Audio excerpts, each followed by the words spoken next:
बहुत सारे पत्रकारों का ये मैसेज आया मुझे, बहुत सारे चैनल से मुझे बुलाया गया और मैं जातिगत बातों पर, मैं जातियों में नहीं बंधना चाहता। मैं सनातन कार्य के लिए कार्य कर रहा हूं, मैं सभी सनातनियों को जोड़ना चाहता हूं। रही बात चोटी काटने की, गलत। किसी के भी साथ दुर्व्यवहार नहीं करना चाहिए। कोई भी किसी भी प्रकार का दुर्व्यवहार करता है वो ठीक नहीं। हम तो इसका प्रचार करते हैं, तिलक रखो और चोटी रखो, कलावा बांधो, कंठी पहनो, इसका हम प्रचार करते हैं। रही बात दूसरी कि जो लोग जातियों के लिए, मैंने तो देखा कि एक गांव में घटना घटी और उसमें बड़े बड़े देश के बड़े नामचीन नेता आकर बयान दे रहे हैं और वो जातियों के विरोध में बयान दे रहे हैं और वो वही काम कर रहे हैं जो अंग्रेजों ने किया था। मैं ये जानना चाहूंगा, अभी आप लोगों ने भी सुना होगा, मथुरा में एक कांड हुआ था, एक टेम्पो वाला पकड़ा गया था और उसने 23 लड़कियों के साथ दुर्व्यवहार किया था। उनकी वीडियो, उनकी पिक्चर्स और उनके सब हैं और वो हट जाति के थे। वो बच्चियां जो थी वो हट जाति की थी। तब कहां चले गए ये सारे मर्द? क्या एक पुरुष का मान सम्मान स्त्री के मान सम्मान से ज्यादा है? हम स्त्री के मान सम्मान के लिए क्यों नहीं खड़े हुए? इसका मतलब ये नहीं मैं कह रहा हूं कि पुरुष का अपमान हो जाए तो हो जाए। अपमान किसी का नहीं होना चाहिए। जब लोग मूत्र जिहाद करते हैं, लब जिहाद करते हैं, थूक जिहाद करते हैं, तो वो जब थूकते हैं ना भोजन में, तब इसलिए नहीं थूकते कि ब्राह्मण पंडित जी जेल लेंगे। उसमें सब आते हैं, पंडित जी भी आते हैं, यादव जी भी आते हैं, सिंह साहब भी आते हैं, अग्रवाल जी भी आते हैं, चौधरी साहब भी आते हैं, लिमका भी आते हैं, ढिमका भी आते हैं, सब आते हैं। वो सबके लिए थूकते हैं, वो सबके लिए मूतते हैं, वो सब की बहन बेटियों पे नजर रखते हैं। तब क्यों नहीं बोलते हम और आप सभी? बताइए, मैं जानना चाहता हूं। ये जितने भी लोग आज विवाद कर रहे हैं, ईमानदारी से बताइए, भगवान श्री राम किस लिए आए थे? वो तो क्षत्रिय थे। भगवान श्री कृष्ण किस लिए आए? वो तो यदुवंशी थे ना। किस लिए आए थे? बताइए मुझे, जरा जवाब दीजिए, जो अपनी अपनी जातियों के जो नेता बने बैठे हैं। मैं जानना चाहता हूं आपसे, जितने भी अवतार तुम्हारे सनातन में जिन पुराणों के अनुसार हुए, जिन पुराणों के अनुसार तुम अपने आप को हिंदू लिखते हो,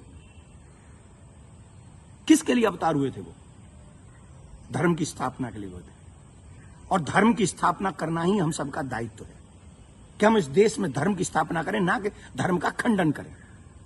हम सबको चाहिए कि एक साथ रहकर अपने धर्म का सम्मान करें, अपने धर्म को बढ़ाएं, अपने देश को बचाएं। ये हम लोगों की ड्यूटी होनी चाहिए। और जितने भी यदुवंशी सुन रहे हैं ना, my dear, listen to me. निश्चित तौर पे मेरा जन्म जो है ब्राह्मण कुल में हुआ है, लेकिन आपको एक और बात बता दूं, यदुवंशी मेरे हैं सब। पूछिए कैसे? भगवान श्री कृष्ण का नामकरण जिन ऋषि ने किया था, गर्गः पुरोहितो राजन यदु नाम सुमहातप, मैं गर्गाचार्य जी का वंशज हूं। क्या मैं आपका बुरा चाहूंगा? क्या मैं जाटवों का बुरा चाहूंगा? मैं चौधरियों का बुरा चाहूंगा? मैं बनियाओं का बुरा चाहूंगा? किसी का बुरा नहीं चाहता।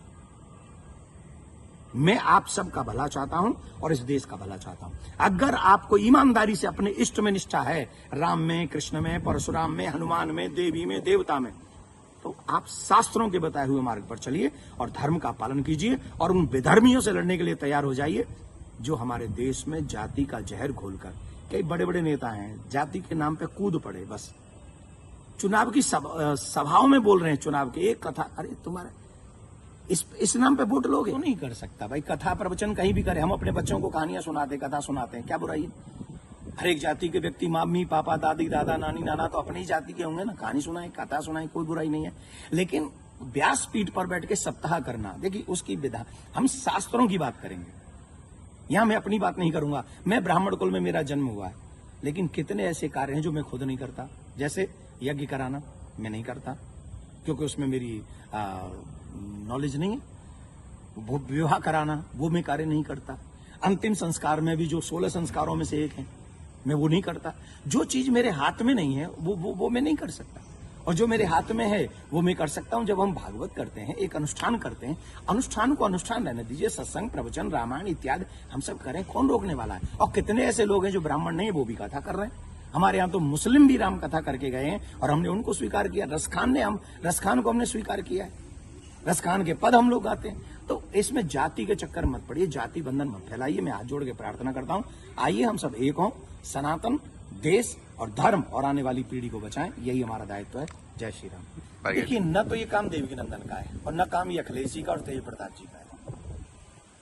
जो चीजें हुई हैं, अब कह रहे हैं कि 2 आधार कार्ड मिले हैं, कोई कह रहा है उनको छेड़खानी हुई है, जो कोई कह रहा है उनकी चोटी काटी, उनका अपमान किया गया।